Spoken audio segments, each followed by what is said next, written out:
Okay, I know I said I wouldn't do any more Essentials Pep Talk videos past week 9, but this is kind of geared towards Faces of History because that's where we're going to be shifting in this next semester.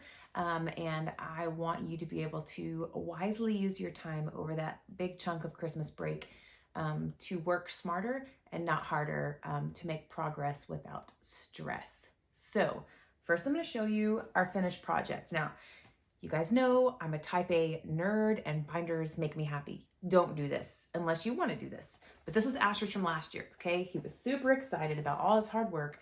This was his final presentation of what he read. And this is, I made it bigger font-wise so he could see it. But I just want to show you, this is the final product.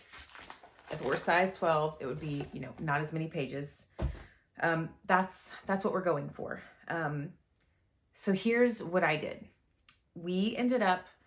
I went on thriftbooks.com and I got some books pretty cheap about William the Conqueror that were geared towards kids. You can just go to the library, and we did that as well. We also got books from the library. For the books that I bought that were super cheap, we highlighted interesting facts as we went along. For the library books, what I would do is I would use the index, find what you need from that book, and then if you have it, or if you can do this at a library, make a copy of that page. Let's say this was the page you needed because it had information about your child's chosen person. Bam, copy. And then with what you get, take the highlighter, take a pencil, whatever, and mark it up. That's what they'll use. You're taking all of this information to make a keyword outline. What I found very helpful to do is on page 32 of your student resource packet, you don't have to have a copy of this. You can do this on notebook paper, but you'll set something up like this, where you have your, the source text is all you care about. We don't care about name and date. You know who's doing this. So your source text, it's the name of the library book, it's the name of the website, it's the name of your documentary. YouTube is going to have a ton of educational stuff out there that is fair game as well. And then so you're going to put the topic of whatever it is, and then you're just going to list things for your keyword outline. For every resource we ended up using, some you'll realize this wasn't a good resource. I'm going to take this back to the library, or we're not going to use this, or this documentary that I thought was going to be great is not great.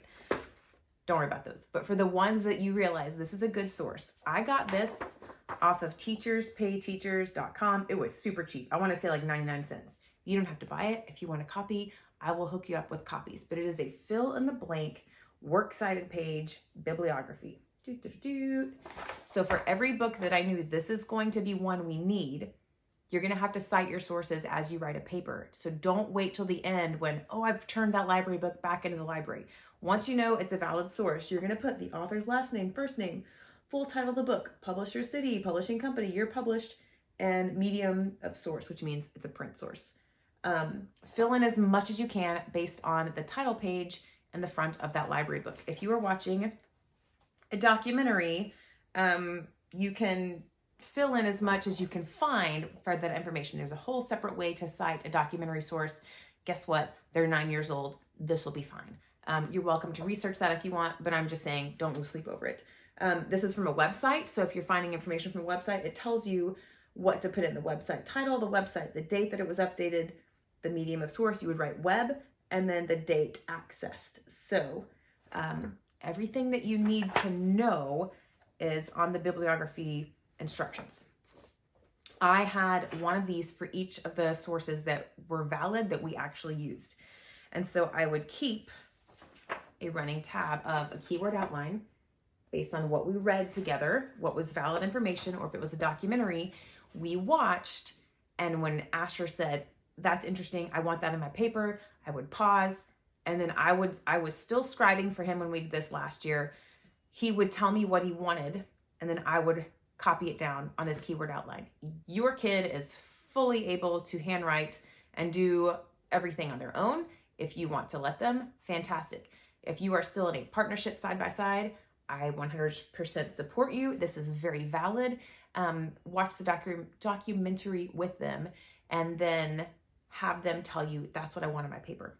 Once you get all that interesting information down, you're going to have about 4 to 5 of these with all your information. Then I would go through and, just like any paper that we write, you'll have topics. Let's say you want to talk about the childhood as one topic.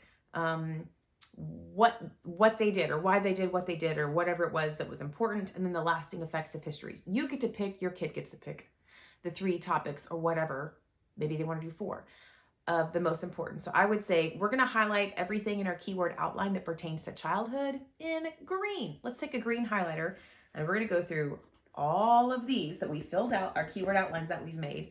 And if you wrote down something that was interesting that pertained to childhood, highlight it in green. And then we would make a new one, a new keyword outline, this guy again, and the topic would be, this is a childhood. And we would start to list out everything about the childhood. And then so for the second interesting topic, or maybe it was what made them famous, or the lasting impact of history, we would highlight that stuff in blue, and it would get its own keyword outline page. And then from there, once you've got it all down, you'll be able to write your paper. I'm giving you like this much information. I'm kind of distilling it down, so a lot of this won't make sense yet, but you can watch this and then it will unfold week by week on what we're doing. But overall, if you have a fill-in-the-blank bibliography, and you could probably find this for free just on the internet, or if you want a copy from me, I have plenty of copies to give. And then page 32 of your student resource packet. If you just make 5 copies of each of those, or 10, because you want to mess up and then you want to get another one and you don't want to have to go back to the printer, great. But for now, you're going to start getting things from the library. If you want to make copies of it, make copies of it. This is not for wide distribution. If you're, we're not trying to break copyright laws, but your kid cannot write in the library book. So we're just kind of solving for yes for that.